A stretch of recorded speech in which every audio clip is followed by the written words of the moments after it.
Hey everyone, and welcome to another installment in the Halo implementation series. In this video, we're going to continue talking about the quoting process. We're going to go through the quote PDFs, accepting the quote, amending the quote, sending the quote to our customers, all of that kind of good stuff. And again, with me today, I have my favorite person at Halo, Mr. Morgan Aspinall, who, as you know by now, in my opinion, is the most legendary legend of all legends. And I really appreciate your time, Morgan, and I love doing these videos with you. So thank you so much for being here. And how are you doing? Yeah, thank you, Chris. You flatter me too much. I've actually been stuck in this room since our last video. I can't get out anymore. The head's too big. Absolutely, I've heard that. Yeah, they were like, what have you done with Morgan? He's, he can't get out this room and his head's too big. So yeah, so apologies Halo, that I haven't been able to let Morgan out the room, but it is all true, mate. So yeah, you flatter me too much. You do. But yeah, thanks for joining, everyone.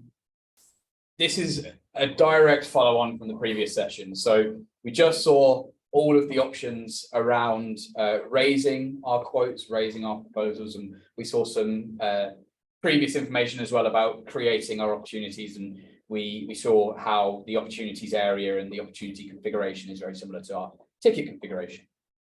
We're going to follow on from there, and we're going to have a look at the options at our disposal once the proposal has been raised. And the first point that I want to discuss is what the customer will see, the proposal/quote PDF. So we can view that by clicking our Generate PDF button at the top here.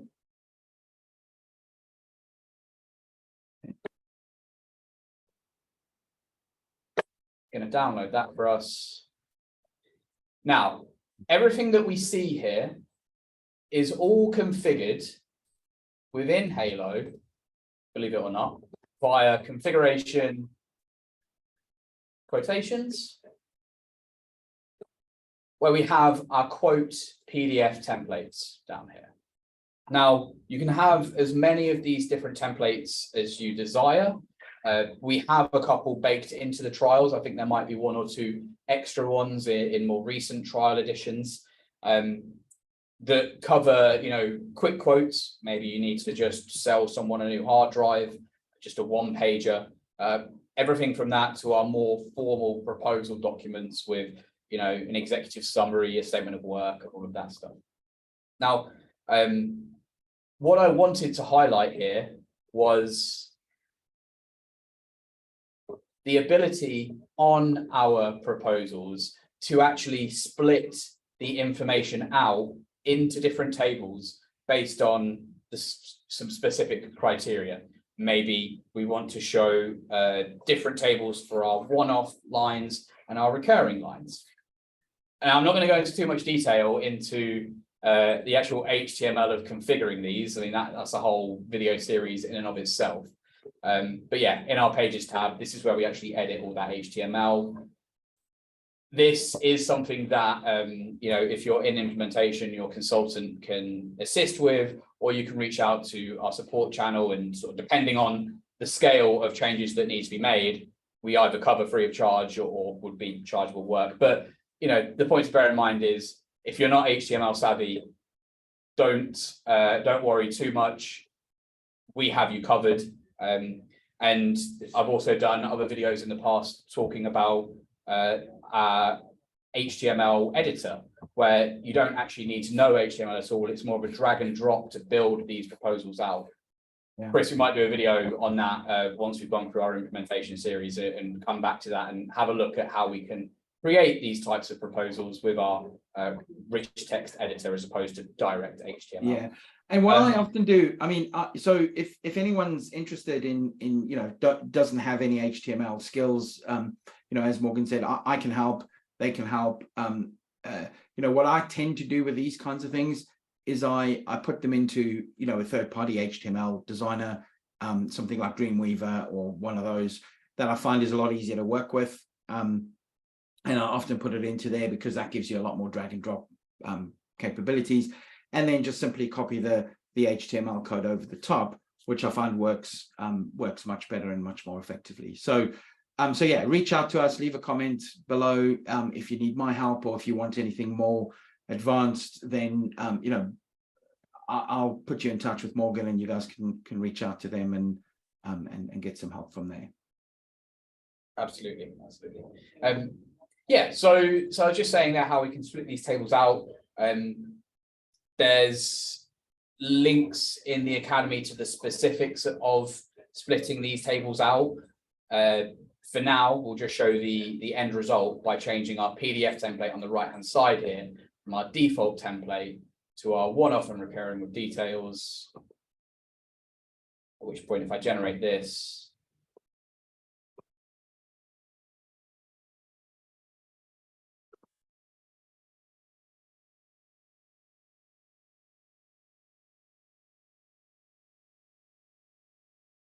we'll see those tables on our previous quote have been split out to one-time costs and annual recurring costs. We could further split that out to a separate table that has optional lines as well.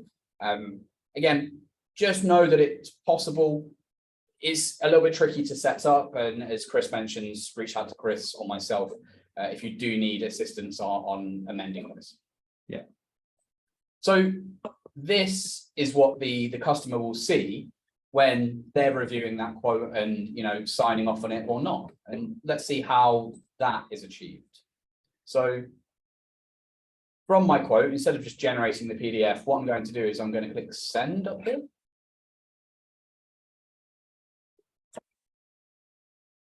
At which point I can input the email address. Now, there's no email address entered because when I originally raised the opportunity, I didn't put my email address in. But if I had, then that would auto populate in here.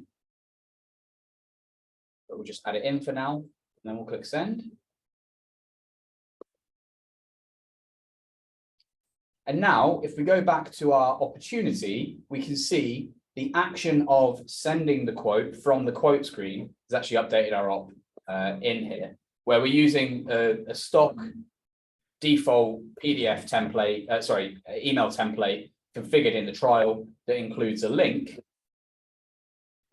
And guess what? That's configurable in Halo as well, right?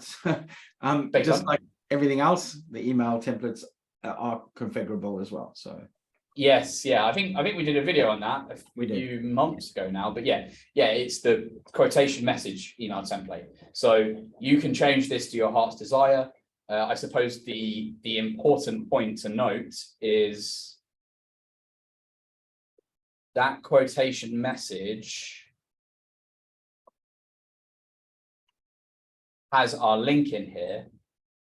And so if you are amending this email template, just make sure that $quote approval is somewhere on that email template, because $quote approval becomes the link that the customer would click from that email to view the quote in the self-service portal. Without that, we can, or the quote does get attached, the PDF does get attached to the email, but you're then waiting on the customer to email back. You know, that might hit their spam or their junk, and my advice would be to just put that link in there, so they click on that link and can also e-sign the quote, which we'll see in just a moment. So yeah, I click that link, and this is effectively what the customer would see. They see that PDF that we just saw a moment ago loaded into the self-service portal, and an option to accept the quote or reject it. And if we accept the quote, we have the option to, well, we must provide our name and email address, or specifically the name and email address of the individual approving the quote. Below here, we have our optional lines. So remember in the previous session, we marked our laptop as being optional. Well, what that does in practice is that adds that line into our optional lines table, where the customer can accept or reject any of those optional lines. Of course, if there are no optional lines, this table isn't returned, but that is what marking a quote line as optional does when the customer is viewing that quote on the self-service portal. Yeah. And then, of course, if we're approving our quote, we have the option here to provide a squiggle and e-sign that quote at the point of approving. Now, what I'm going to do instead is reject it. And the reason I'm going to reject it is because I now want to talk about a couple of configuration options that have subsequently been added into new trials that are not on this previous trial version. And I just want to spend a little bit of time discussing those and making sure that everyone is aware of how to achieve that updated trial config, because there is one particular point that during my implementation days, I would do for practically every customer when I was onboarding them. And that is adding a statement of work onto our opportunities and having that flow onto the subsequent project that's created. So for now, I'm going to reject it. And we'll come back to that one in a moment.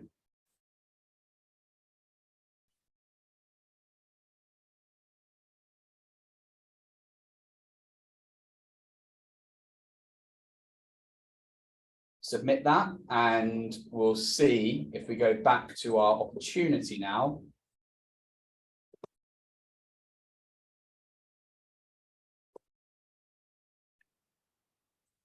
That rejection has come through. Now, one point that I want to highlight very quickly is the status of the opportunity does not currently reflect the fact that that quote was rejected. In this list, I have very little idea of the fact that the quote on this one has been rejected, but this one it hasn't. So there's an option in configuration quotations.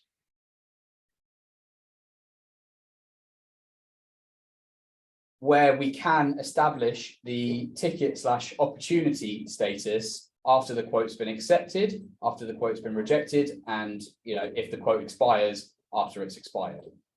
So I might want to come in here and say that that will change the opportunity to approved, that will change the opportunity to rejected, and then I might want to say, in this case, the quote is going to be, the quote status is going to be expired, quote expires.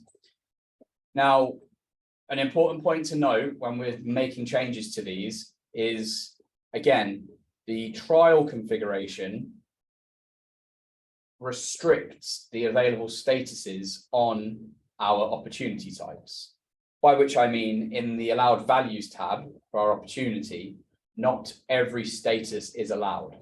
So if you're creating new statuses or you're adding statuses to those options, you want to make sure that the statuses that you add in this case approved and rejected, are allowed statuses on the opportunity. So I've seen issues in the past where the status has been updated in config quotes, as we just saw, but the associated status was not added as an allowed status for the opportunity, meaning the quote was accepted by the customer, but the status wasn't being updated in Halo.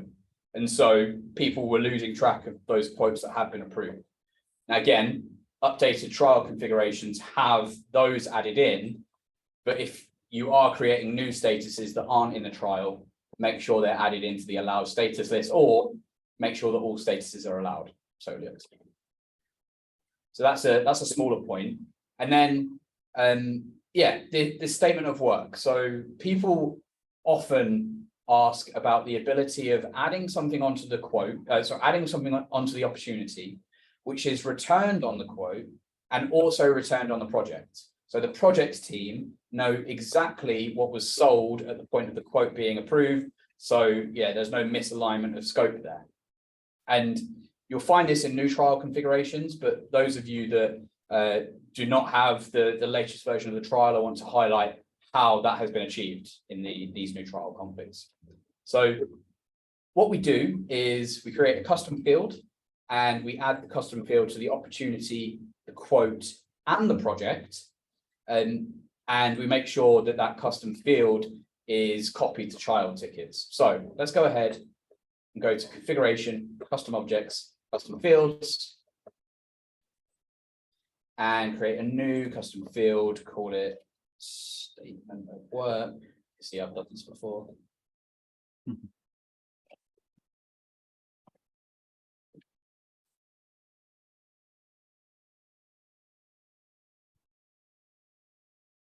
make that a rich text field so we can include images if we want, and then come down here. Let's add it to a new tab. Why not? So I'm going to create a new tab for this, and we'll call this SOW.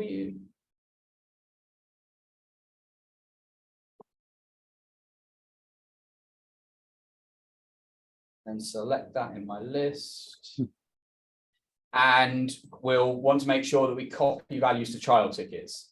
The reason for this is because we'll see shortly that when a project is created, whether that be from the opportunity workflow or from a sales order, that project is created as a child of the opportunity.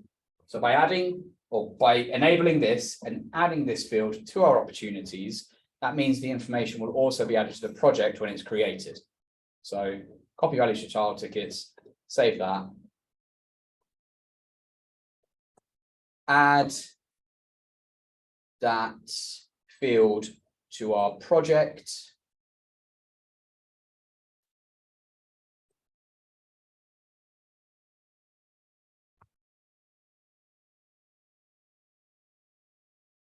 And to our opportunity.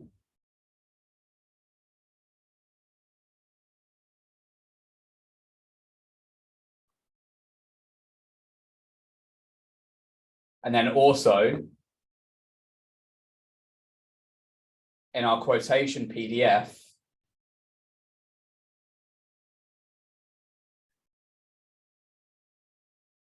we can actually add dollar variables in.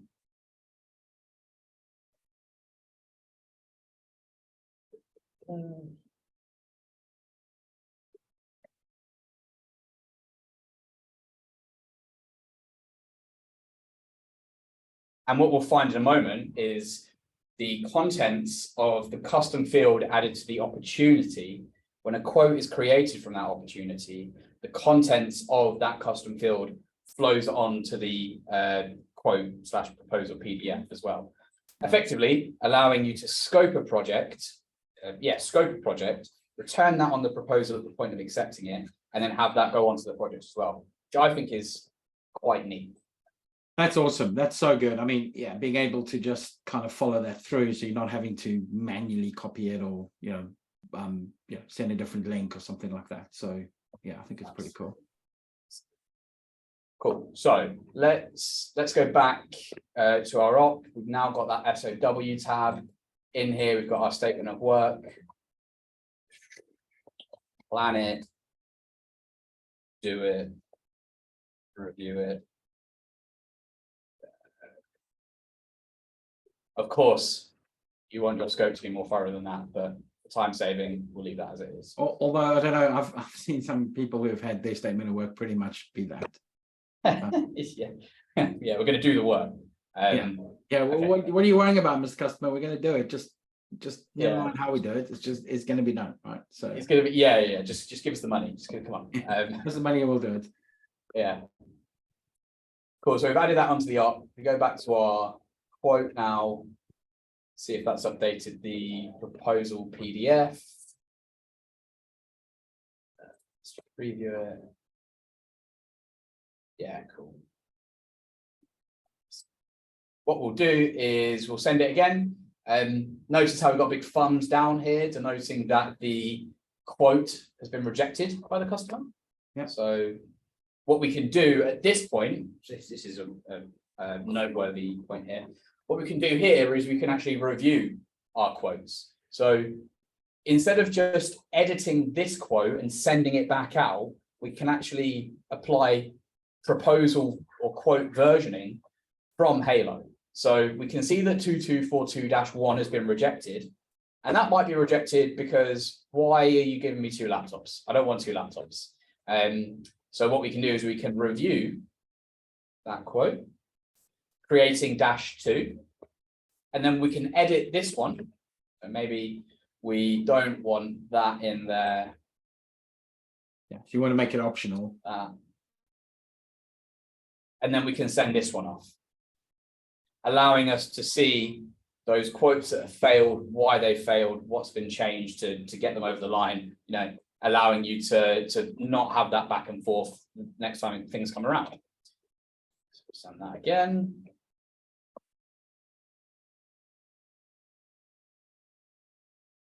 Go back to our op. We can now see that we've got both -1 and -2 here. See that -2 has just been sent to the customer. Again, we're going to click that link.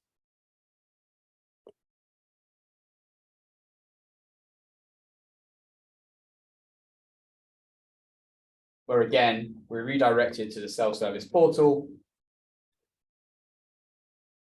Down here, I can see that statement of work, that custom field that I included on my quote PDF has now been returned into the, the custom field I included in the HTML has been returned on that PDF. So you can have a comprehensive statement of work here with, bold, italics, images. For this, I've just thrown some text in, but you can imagine this being a lot sexier. But the fundamental principle is the same in that you can add information to custom fields on ops and return that information on proposal PDFs. And like I say, that can be applicable to not only a statement of work, but a customer testimonial, an executive summary, all sorts. Pretty much anything, yeah. So just allowing you to add custom stuff that you might want the customer to be able to see, or justify why you should use us. Here's what a bunch of our people have said, that kind of stuff. That's it. Cool. This time I'm going to accept it. I am going to accept the proposal, but I'm not going to accept my optional laptop line. Don't want the laptop. Better, thanks. I can include a PO number, should I wish. Why not? And then e-sign that as well. Then all of that information will be added back to the opportunity and the quote respectively. So if we go back to the op now, we'll notice how the status of this opportunity has been marked as approved based on that configuration change that we made a moment ago. Yeah. And then similarly, if we go into the quote, we're going to see that the quote has been marked as approved by the big thumbs up here, but also that optional line has not been approved. So little thumbs down against the optional lines, or in this case, optional line. And then, of course, if we are approving and we're entering a PO number, that's going to be returned, and then we're going to have our approval details below.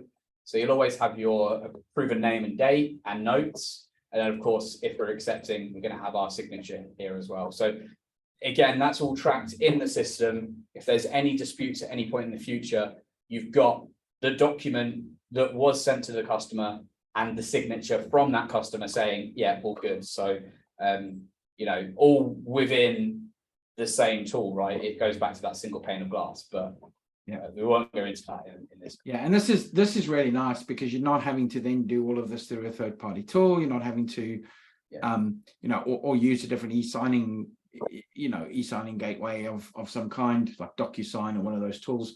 Do everything through here, and everything stays within the Halo screen. So yeah, and I mean, again, I think this is something that a lot of people buy third-party tools to do this because the PSAs don't have these built in. So it's always good to see that this is built in, and and the quotes that it generates, or at least the PDFs that you can make it generate, are pretty good, and you can customize them and do whatever you want. So you can make it a really nice quoting tool.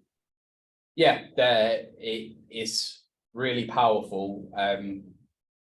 There is a learning curve there, but if you can get over that, with the assistance of Halo or with Chris or any third-party consultant, then there's a lot of power right at your fingertips without having, let alone the fact of having to go to a third party, but without having to pay a subscription for a third party when that functionality is in Halo. So yeah, it's checks and balances. If there are dedicated CRM tools that do this in a more straightforward way that you can grasp quicker, but that comes with a cost. Nothing's free in this world, I guess. So yeah. Anyway, quote's been accepted now. The next thing that we're going to want to do is create our sales order. Now, we can do that from the quotes with a single click up here. There we go.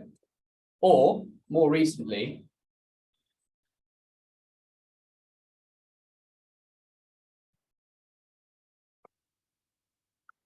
we've actually added the ability to automatically create our sales order as soon as the quote has been approved. And that option is in configuration. Sorry, Chris?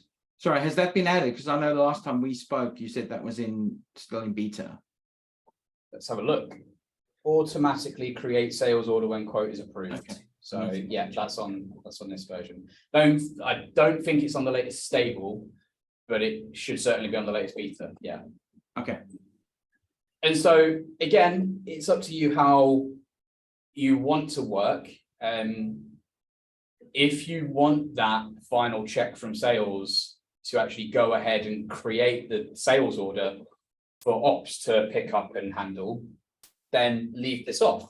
However, if as soon as that quote's approved, you just click and create sales order and that's it, and you don't want to have to wait for the sales team to pick up that op, go to the quote and click that button, we can always enable this option to automatically create our sales orders whenever that quote is approved. Cool. Now, once we click that, we'll then have our sales order linked on the right-hand side. A couple of points to note here is firstly, that optional laptop line that we added in is not on our sales order as we would expect. Not only the mandatory and the optional items that have been approved would go on to our sales order. And then secondly, we have a series of actions here within our sales order.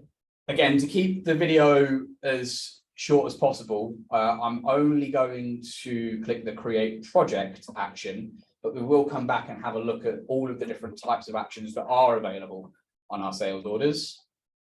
But for now, I'll click create project. That's going to give me a link directly to that project. And we're going to see when that project's created, it's automatically linked our sales order to the project in question. It's added the original opportunity as our parent.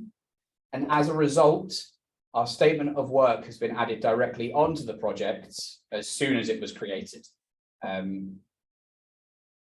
Yeah, I think that's a good place to wrap things up. Absolutely. There's one more thing that I want to mention. And that was in the previous session, we saw that opportunities can be created against new contacts. And we saw that when that is the case, we have the ability to create our customer from the opportunity in question. And I just want to very quickly do that just to demonstrate how straightforward a process that is. So from the op, once the quote has been approved, we can create our customer, and the details that we filled in at the point of raising our opportunity, namely the customer name, the site name and address, if we actually filled that in, and the contact name and email address, if we filled that in.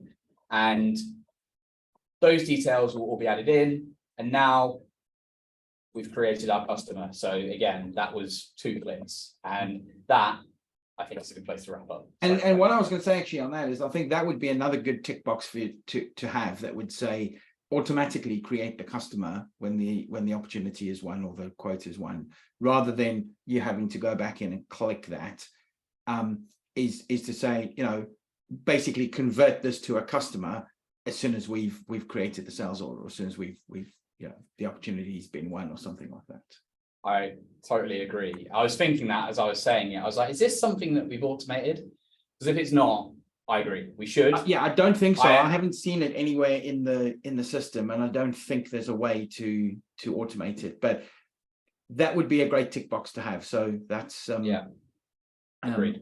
And so if you can take that back, and if anyone else wants to see any other things that you think could be automated, stick them in the comments below. I'll make sure that Morgan gets a copy of them, and then we can take it from there. So as always, Morgan, really appreciate your time. I love doing these videos with you.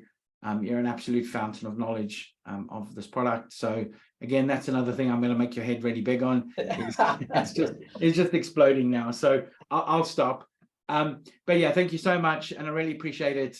You know, as always, appreciate everything that that you've done, and really appreciate that, you know, Halo is allowing us to do these, and you know, giving of your time. So so thank you very much, and we look forward to seeing you guys on the next video. For sure. Yeah, always a pleasure. And, you know, anything we can do to help the community get to grips with Halo, we'll be happy to do. This is what my time is all about, helping you guys. So yeah, always a pleasure, Chris. Thanks for having me, and thanks for tuning in, guys. Excellent. Thanks, everyone. Bye.